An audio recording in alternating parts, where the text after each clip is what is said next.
ہم ان سے خدا کے کلام کو شیئر کریں تاکہ وہ بھی مسیح یسوع کو جانیں اور مسیح یسوع کے وسیلہ سے نجات پائیں۔ اور جس طرح سے پرانا عہد نامہ بھی ہمیں یہ بتاتا ہے کہ جتنے بھی انبیاء اس دنیا میں آئے انہوں نے خدا کے کلام کو صرف اپنے تک ہی محدود نہیں رکھا بلکہ دوسروں تک بھی اسے پہنچایا۔ بالکل اسی طرح سے یوحنا بپتسمہ دینے والے نے بھی، جو کہ بیابان میں پکارنے والے کی آواز تھی، خدا کے کلام کو اور خدا کی بادشاہی کو دوسروں تک پہنچایا۔ یہ وہ آواز تھی جس نے کہا خداوند کی راہ کو سیدھا کرو۔ اس نے نہ صرف عام لوگوں کے گناہ اس پر ظاہر کیے بلکہ بادشاہ کا بھی گناہ اس پر ظاہر کیا۔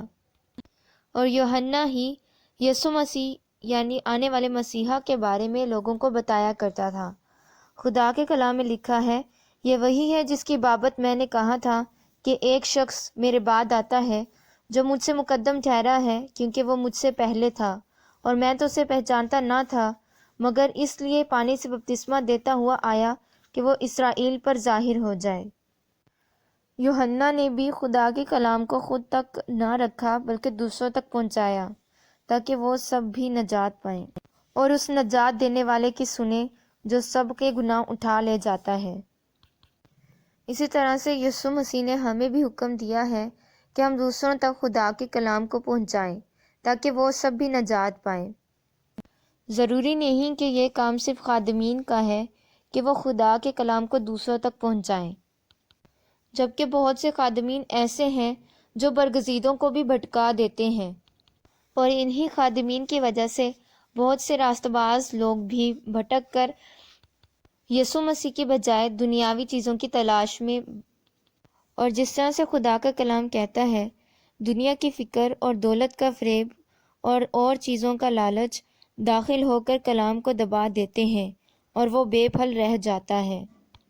جبکہ خدا کا کلام کہتا ہے خادمین کو ایسا ہونا چاہیے۔ ظاہر ہے کہ تم مسیح کا وہ خط ہو جو ہم نے خادموں کے طور پر لکھا، سیاہی سے نہیں بلکہ زندہ خدا کی روح سے، پتھر کی تختیوں پر نہیں بلکہ گوشت کی یعنی دل کی تختیوں پر، اور لفظوں کے خادم نہیں بلکہ روح کے، کیونکہ لفظ مار ڈالتے ہیں مگر روح زندہ رکھتی ہے۔ بس کسی بھی کلیسیا کے خادم کو ایسا ہونا چاہیے کہ وہ لوگوں کی غلطیاں انہیں بتائیں، نہ کہ میٹھی میٹھی باتوں سے ان کو بہلائیں، اور ان کی مدد کریں تاکہ وہ مسیح یسوع کو جانیں اور نجات پائیں۔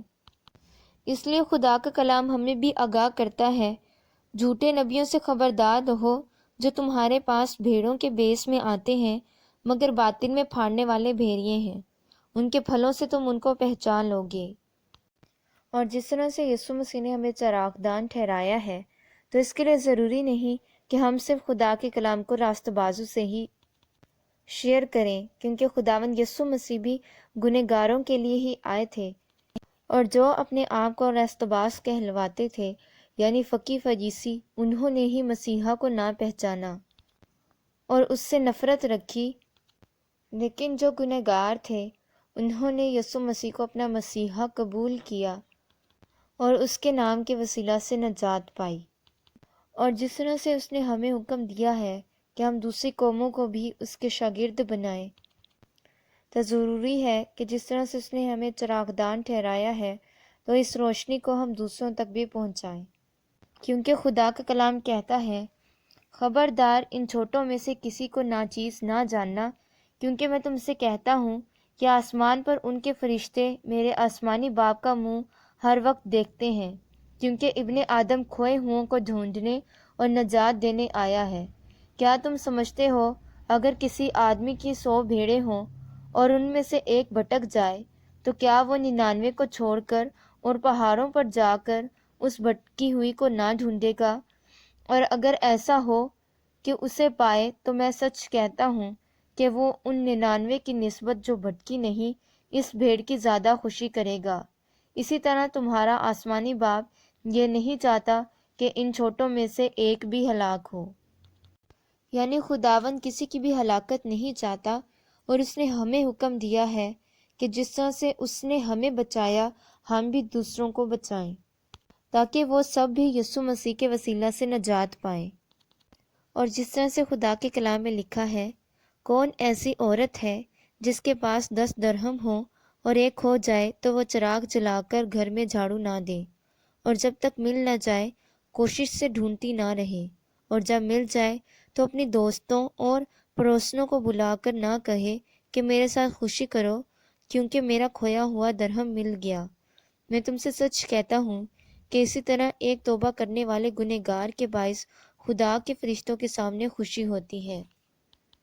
اس لیے جب زمین پر کوئی ایک روح بچائی جاتی ہے تو خدا کے حضور فرشتگان بھی اس بات کی خوشیاں مناتے ہیں، کیونکہ جس طرح سے خدا نے ہمیں زندگی بخشی ہے، کیونکہ وہی راہ، حق اور زندگی ہے، دوسرے بھی جب وہ خدا کو جان لیتے ہیں تو وہ اسی زندگی کو پا لیتے ہیں۔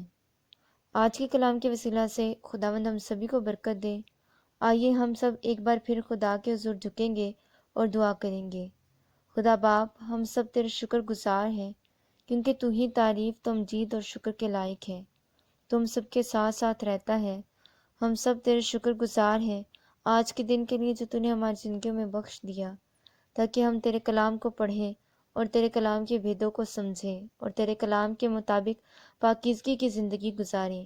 اے باپ، ہم اپنے آپ کو تیرے ہاتھوں میں سونپتے ہیں، تو ہمیں اپنے مطابق چلانا، تو ہمارے منہ پر اپنے نگہبان ٹھہرانا، تاکہ ہم جو بھی بولیں تیری ہی مرضی کے مطابق بولیں، ہماری زندگیوں میں تیری ہی مدد، تیری ہی مرضی شامل ہو۔